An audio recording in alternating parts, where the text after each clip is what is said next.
Good morning. My name is Mandy Winders, and I'm a member of this congregation. And on behalf of Reverend Dave, our Director of Religious Education and Membership Coordinator, Ayana Kafi, my fellow worship associates, and our technical team that's making the live stream possible today, I want to welcome you to the Unitarian Universalist Metro Atlanta North congregation, which we lovingly call UUMAN. UUMAN is a liberal faith community with a mission to nurture our spirit, strive for justice, and transform the world. No matter who you are, who you love, or where you are in your spiritual journey, all are welcome here. Next week, there will be coffee and conversation held in person after the service in Dave's office. Everyone is invited to join us for community sharing and support.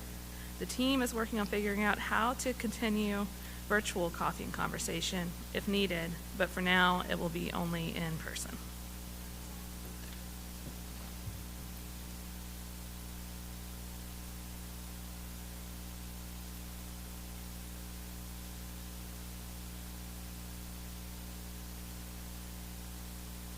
make another announcement that Miriam, I think she's out doing RE check-ins and things.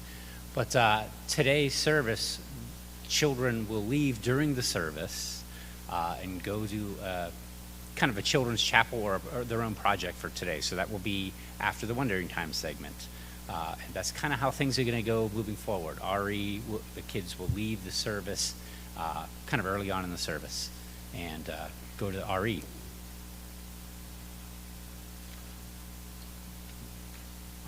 So I'm up next.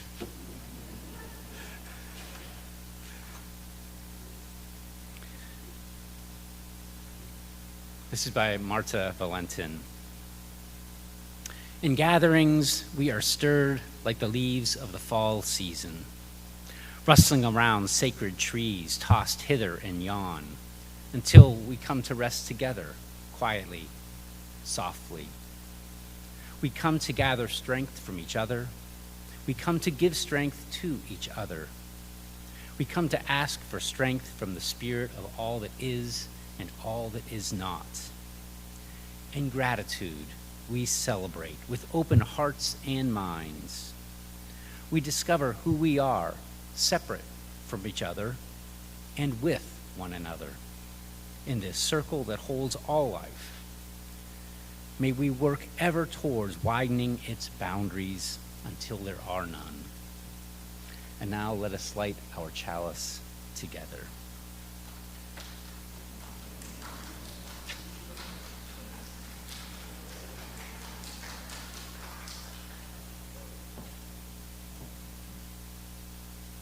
We light this chalice, symbol of our purpose, to bring more love and justice to the world.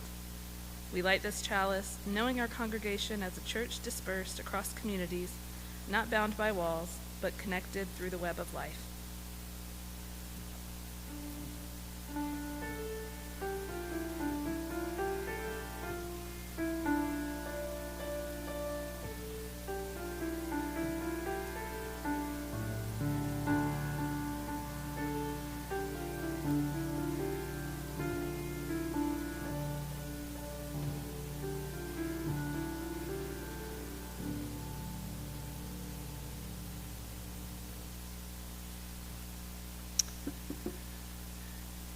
I'm not used to speaking up here. I usually speak out there, but I'm going to speak for the foreseeable future up here until we can find a safer way to do this. Even our Wondering Time segments, we're not going to bring children forward. We're just going to do it people out there. So this is our story for the children. Connection, wonder and awe, love, courage, and justice. These are the values that we decided upon as a congregation a few years ago. Values that we felt were most important to us. Of course, there are other values that are important, but we felt that these values spoke to us as a congregation. Lots of other organizations have values. Even sports teams have values. Yeah. Feel free to shout it out. What could be a value that a sports team has? Anybody? Teamwork. Interesting. I kind of led you there, didn't I? Any others? Yes? Working together. Yes, that's like teamwork. Anyone else have something? Yes. Trust. Okay. Sportsmanship. Yeah. Okay. I was wondering if someone would say teamwork. I was trying to lead that, but yes. For a team to realize its potential, all those values are great. We need them, but I was kind of looking for teamwork. So for a team to realize its full potential, it must play as a team. It must have a strong foundation in its values. So here's a story about a great high school basketball team that faced a crisis. The previous season, this team was great. They had a winning record, much better than a winning record. They were just a great team. They came close to winning the state championship. In the off season, during the summer break, a new high school was built for this whole school district, and a new gymnasium for the team. It had the latest technology in it. The scoreboard wasn't just like any other scoreboard. Most scoreboards might have the score and the time left in the game, but this also had other stuff.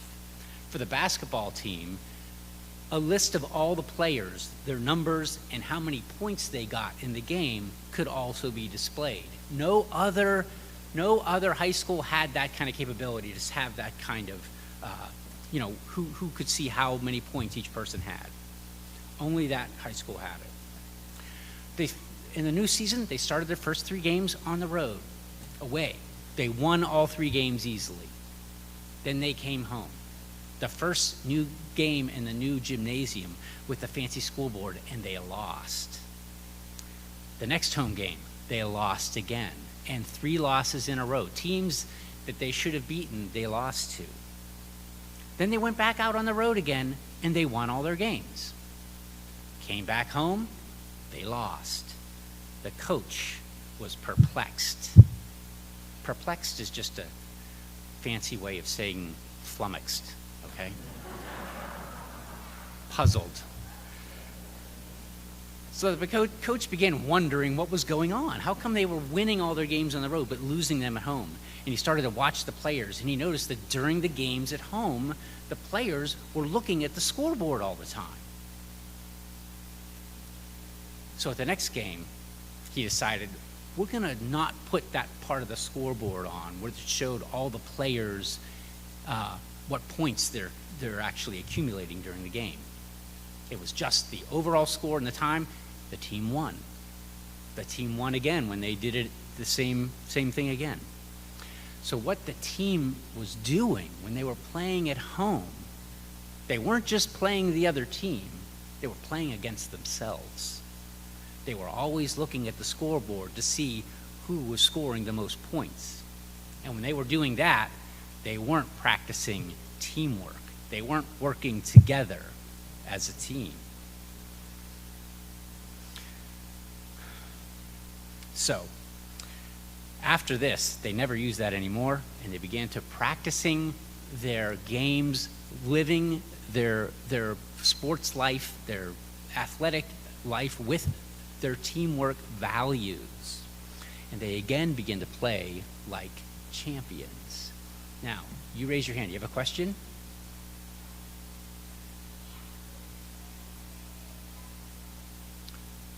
Okay, she says she actually is in a kids' basketball team. And do you play with teamwork?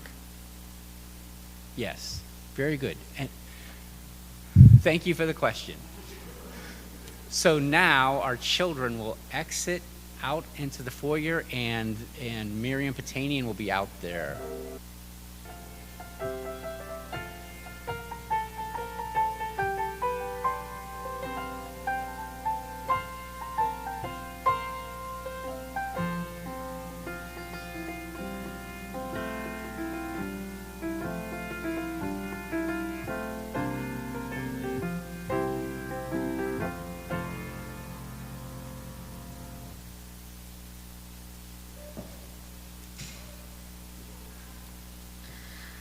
Now's the time in the service when the love that binds us together is spoken aloud. Within the loving community of this congregation, we take the time to share with one another our joys and sorrows. If you are so moved, please feel free to come forward, drop a pebble in the bowl, and express a joy or sorrow that you may have.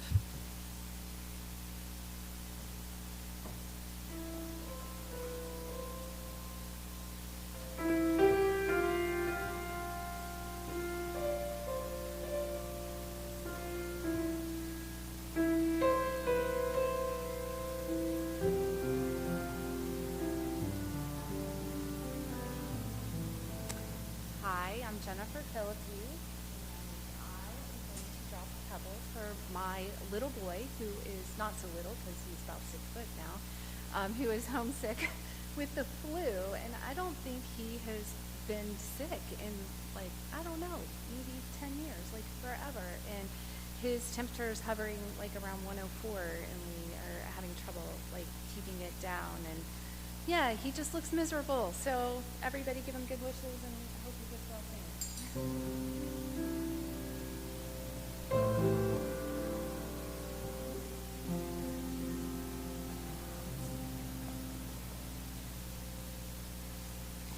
Morning. My name is Gus Haydorn. Yesterday we had a community event at Mimosa Hall, and a lot of people here are connected with the work at Mimosa, and what it is becoming is a meeting place. And yesterday was an expression of that. There were a lot of folks there. They even offered a screen so that people didn't miss the football game, even though I guess a lot of people would have preferred to miss it. But nonetheless, it's kind of the culmination, I think, of a lot of work that's gone to try to create more community within our environment. And it was a joyful occasion and something that we celebrate.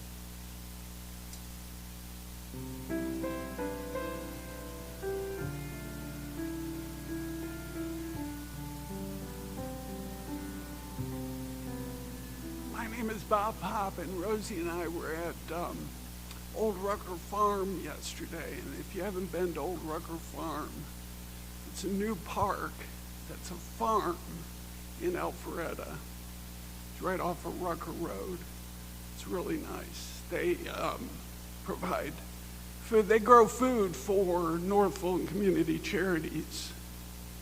We were there yesterday for a community gardening forum. Alpharetta is planning to put together an agricultural plan for Alpharetta. Very cool. But the coolest thing was I looked down at the ground and there was the Primo School was sponsoring one of the rows there. So I was very impressed and thankful that UUMAN has given Primo School a place to grow. And they're helping the community, which is very cool.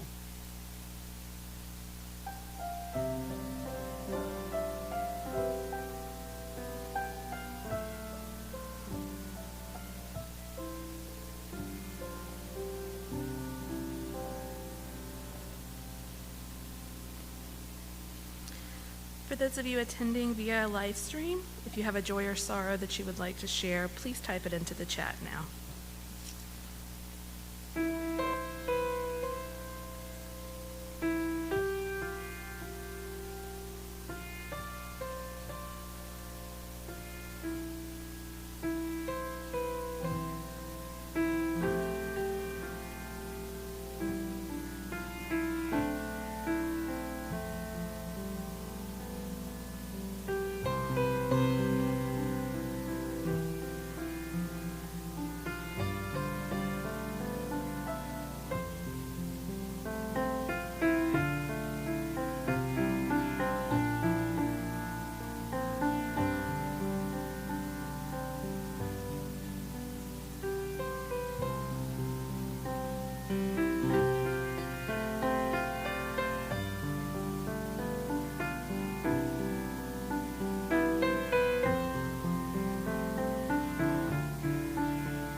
I'll drop a final pebble for the joys and sorrows that are still too tender to escape the folds of our hearts.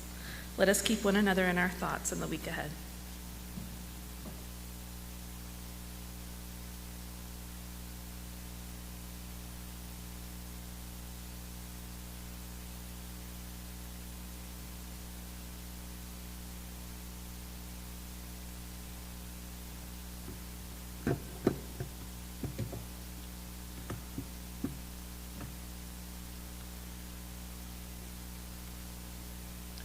Alexa, what's the meaning of life? Alexa, what's the meaning of life? Let me turn it on. Hold on. Okay. I think it's ready. One last time. Alexa, what's the meaning of life?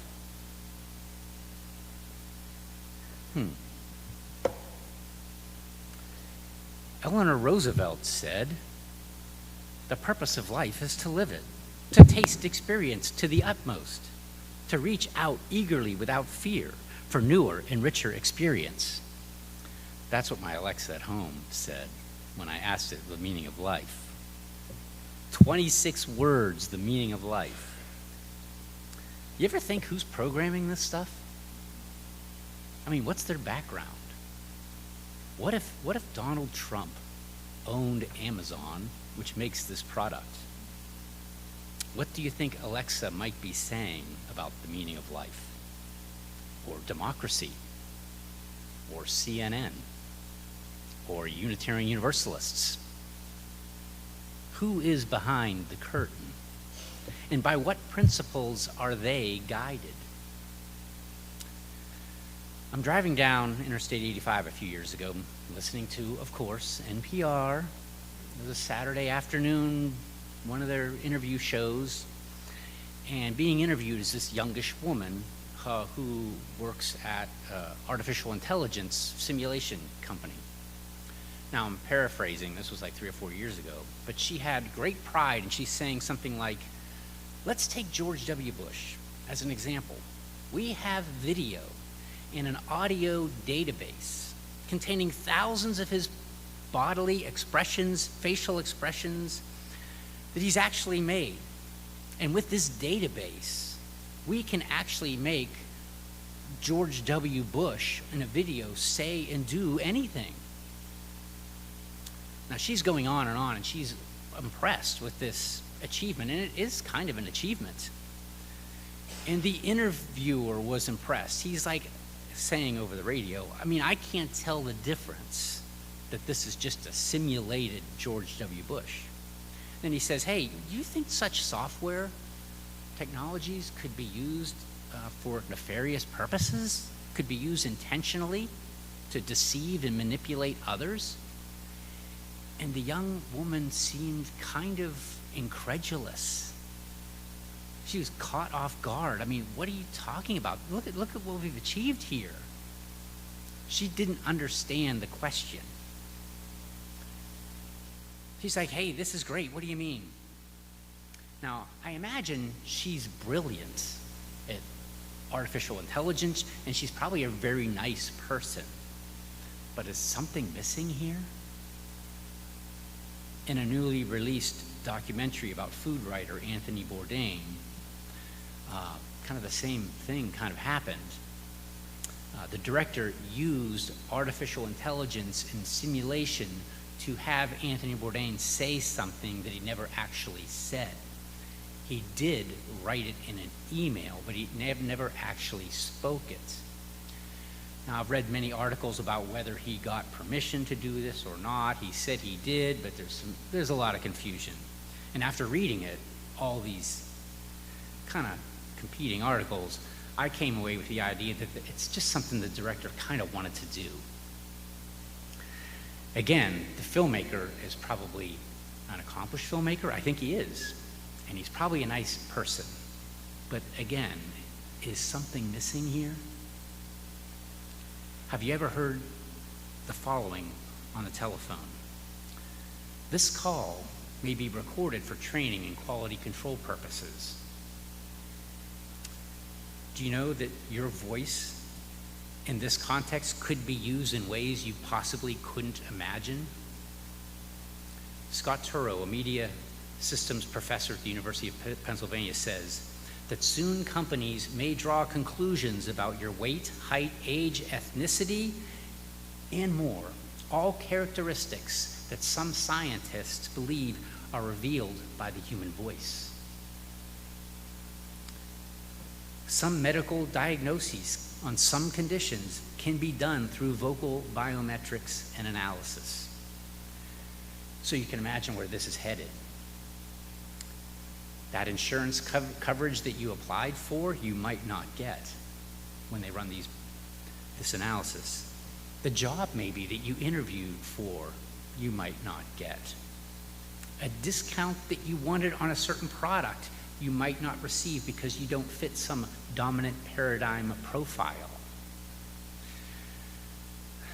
For those of us who do fit in such a dominant vocal paradigm profile, life will probably just keep getting easier. Again, who's programming this stuff? And what's their background? By what principles are they guided? They all might be nice. They probably are. They probably will.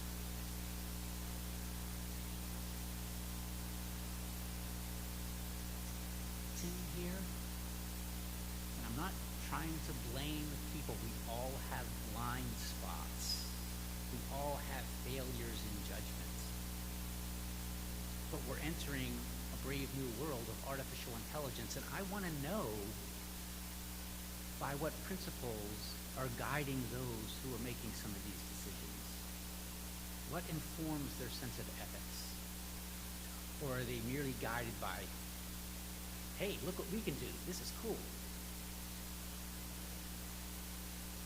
Although I believe that parents are the ones most responsible for the education of their children, and that includes ethics, education of ethics, parenting under the best of circumstances can be nothing more than controlled chaos, a little more than controlled chaos. Parents could use a little help. And where should parents turn to for that help? Who can instruct their children? Who else can instruct their children in matters of ethics, justice, serving the common good? Schools? You'd think so. But with schools' myopic focus on state standards and standardized testing, teachers' hands are pretty much tied when it comes to serving a well-rounded education. Ethics at school? It seems like this is something that's being kicked off the back of the bus, something that was barely hanging on there to begin with, because many states now are legislating, as you probably know, what can and can't, mostly can't, be taught in school. So we'd be fooling ourselves to think that a rigorous exploration of ethics, justice, and the common good, a well-rounded education, is going to happen at school. So that's where we come in. That's where your Unitarian Universalist congregation can help address what's missing. I am so grateful that we walked through the doors of the Unitarian Universalist congregation when our oldest child was just 1 year old. I'm grateful that our 4 children had the immeasurable benefit of having a religious education program that was grounded in ethics, justice, the common good. I'm grateful that so many wonderful people in my own congregation, people just like yourselves, became mentors and teachers to my children year after year. And I'm grateful that my children didn't and don't have to ask an electronic device, what's the meaning of justice, the meaning of life, or the common good. They got that and more at a Unitarian Universalist church during religious education. I believe that what goes on in religious exploration classes is possibly more important than what goes on in our worship services. When I talk talk about RE, I'm talking about children and adults, RE. When we talk to the UUA about growing leaders, congregations, souls, again and again and again, they respond with two words: faith development. Faith development. And I agree. This congregation exists to grow souls, yours and your children, to grow souls who can then best serve our mission and vision in the world and live our values. And that's done through faith development. So I'm going to challenge you to get involved in faith development. Get involved in our second hour faith development programming. If you aren't registered for any classes, or you're not teaching any, or your kids aren't registered, I encourage you to register for upcoming classes. If you've never taught RE before, I suggest you try it sometime and pour yourself into that effort. I learned about Theodore Parker, William Ellery Channing, Hosea Blue, Francis Dobbin, Mary Safford, James Luther Adams, John Murray, Margaret Fuller, all in religious education, not in a worship service.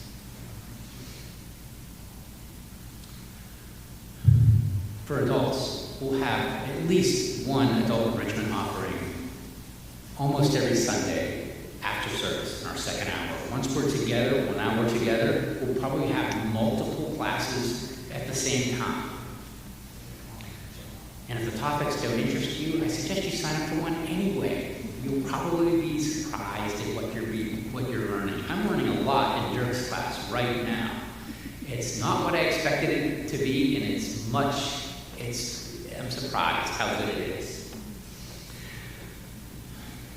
The Reverend Doug Taylor says, faith without works is dead, but works without faith is groundless. As your minister, I would consider it to be a derelict of my duty, and of any minister's duty, to leave you groundless, to not inspire you to reach for a higher ground in terms of faith development. So, let's reach for that higher ground together. And through faith development, let us help one another get there.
is a rare thing for them to come with more than one change of clothes, let alone, a stuffed animal or other equipment.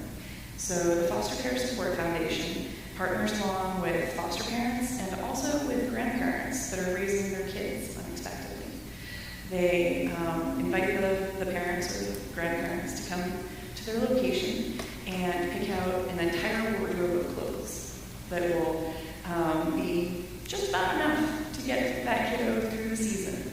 And when the season changes, they come back and they get another wardrobe of clothes that's fit for hot or cold weather. Also, whenever the child sizes up, when babies are growing, they size into different clothes about 7 times in the first 2 years. So you need 7 wardrobes at least of clothes for babies. And when a child comes into care, you often have about 2 hours notice that they're coming to your house. So it can be really tough to get what you need for them in those first few days. You don't really want to run out to Target and, have things be even more upset and chaotic in those first few days. You want to stick around with the kid and just get them comfortable, get them feeling safe. So Foster Care Support Foundation has been there for 21 years, helping out 70,000 kids in Georgia.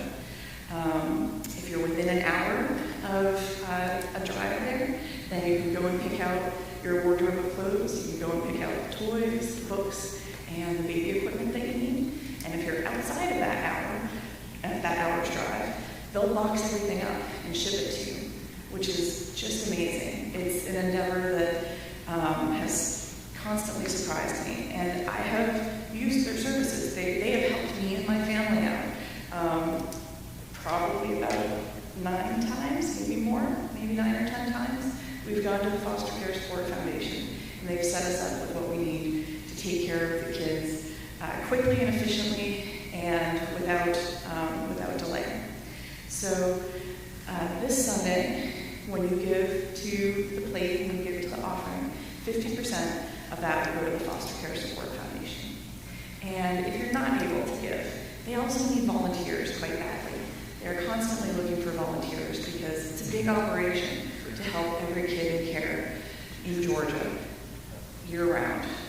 So if you have the time, but maybe not the extra money during the season, go talk to them. They're constantly training volunteers. They need people to pack up boxes for the people out of town. They need people to walk through the system that they have set up to pick all the clothes and pick all the toys. And like I said, they're just 2 miles from here. So it's an easy drive, and they're friendly people, they're sweet people. And I know they could use the help, both monetarily and tangibly, in the help of volunteers. So if anybody, I always say this as I'm talking about foster care, if anybody ever has any questions about foster care, how it works, what it is, please feel free to come talk to me. We definitely need more foster parents in Georgia. And the Foster Care Support Foundation is one of those organizations that makes it more possible for more foster parents to work in Georgia, taking care of these kiddos. Thank you very much for your time, and please support the Foster Care Support Foundation as much as you're able, because they've made a big difference in my life and the life of 70,000 kids in Georgia. Thank you.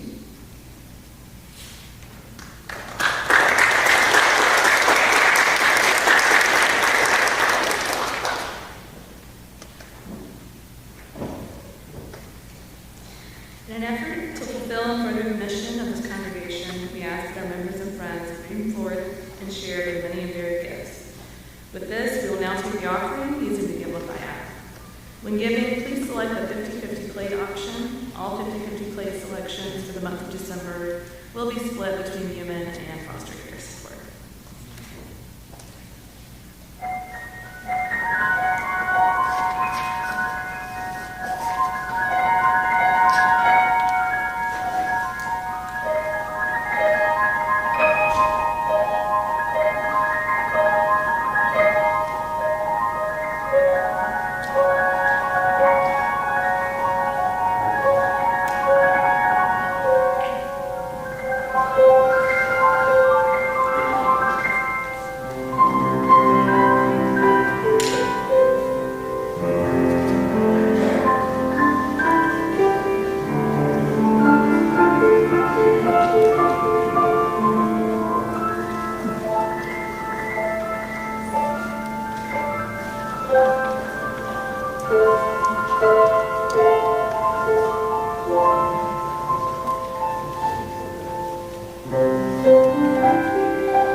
we accept the sacred offering on behalf of our beloved members and friends, and may we use this judiciously and wisely in service of our mission.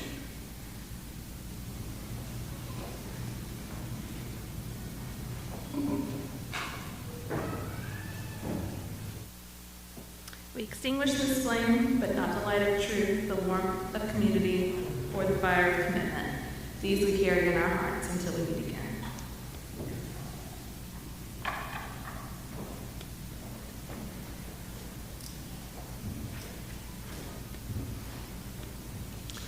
Zach Walls, a junior at the University of Iowa, spoke to the Iowa House Judiciary Committee on the normalcy of his two-mom family.